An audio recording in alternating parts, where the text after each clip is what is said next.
Starting in three, two, one. To learn without guidance will be to no avail and would result into nothing. Good afternoon, ladies and gentlemen of the jury. Greetings. My name is Muhammad Rafi Budiman.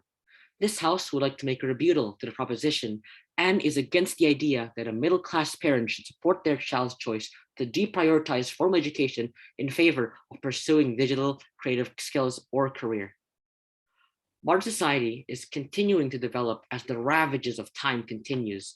Time and time again, it has been proven that the 21st century is one of the most fastest developing eras with many new discoveries such as electric cars, renewable energy, the internet, social media, and many more examples out there. All these discoveries are to improve human life. Formal education has existed for far more than a millennia and really hasn't changed much. To say the least, without it, we wouldn't be here where we are today, with the brilliant inventions and the discoveries that have been made. With the formal education, we get to learn many things such as math, science, history, physics, geography, etc. Things that every human being should at least know the basics of in order to contribute to today's society. Now, of course, this doesn't mean that it's free from its flaws. With everything that exists, there's always a negative and a positive. We believe that if middle-class parents choose to deprioritize formal education, it would cause many issues and problems. But before I explain my arguments, I would like to make a rebuttal to the things that the proposition have said. First, I would like to give an applaud to the proposition side, as many of their arguments are very well made, but there are a few things that we, the opposition, disagree on. Number one, first, in your argument section, you happen to explain the right way of parenting. And in many cases, although we do agree, yes, children and teenagers are very curious and are willing to try new things. And as parents, they should be provided with the right materials. But just because a child is curious, it doesn't mean it would equal to their passion and creativity. At times, these curiosities may lead to very expensive classes and tools that might not be fully used. What happens to the money then? What if you already invested in, let's say, a $500 design class? Would you be able to get the money back? The simple answer is no. Not only that, but in reality, when some students and children don't even know what their passion is, and when they're given a choice, they end up feeling confused and they end up feeling staggered, so they can't even make a choice, they can't move. Secondly, the second is that you happen to explain that students are forced to take the traditional route, which is the formal education. But in fact, that is not true. Yes, we agree that the majority of a child's life will be filled with schools such as elementary school, middle school, high school, etc. But that doesn't mean students are forcefully always in the traditional route. There are extracurriculars, classes, and such outside of school for this exact reason. The problem here isn't the traditional and formal education system or how the creative education is inaccessible. It's the stigma. It's the thought of the older generation that we must chase jobs that will help our daily needs and necessities no matter what it takes. Not just ourselves, but it can also fulfill your family as well.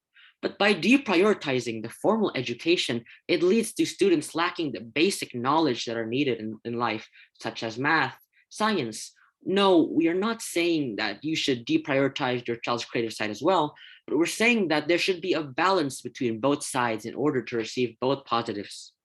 This debate isn't about which side is right, whether the formal education gives more positives and it's bad and the younger generation is able to unlock its full potential and such.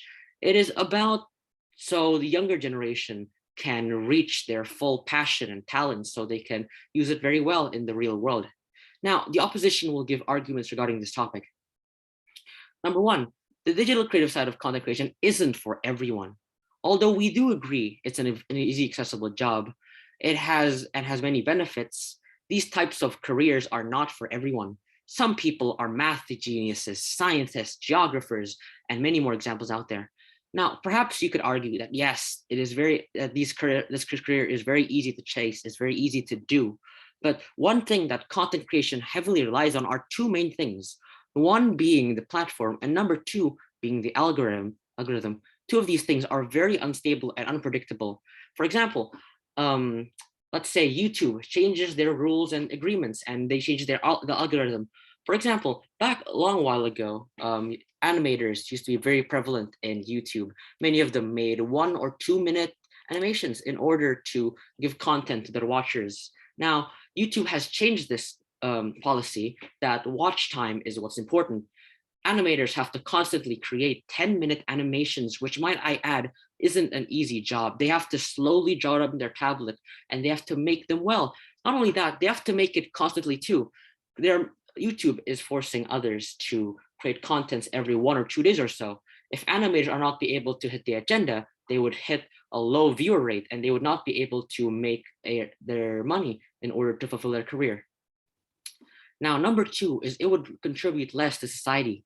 As I mentioned, the formal educational system has contributed a lot to society and has created many things. For example, as I mentioned earlier, renewable energy. We have landed on the moon. We have created new sources of food and new medicine and many more examples out there.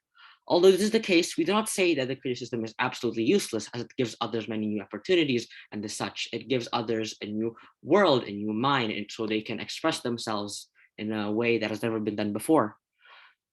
Now, with this being the case, we personally believe that this would contribute less to society. Yes, it does help out with many things, but it doesn't really help with the educational, with the health system, building construction system, and many more examples out there. It does contribute to society, but it contributes less. With that being said, we are merely saying that it has been proven that these things have caused a better contribution to society overall.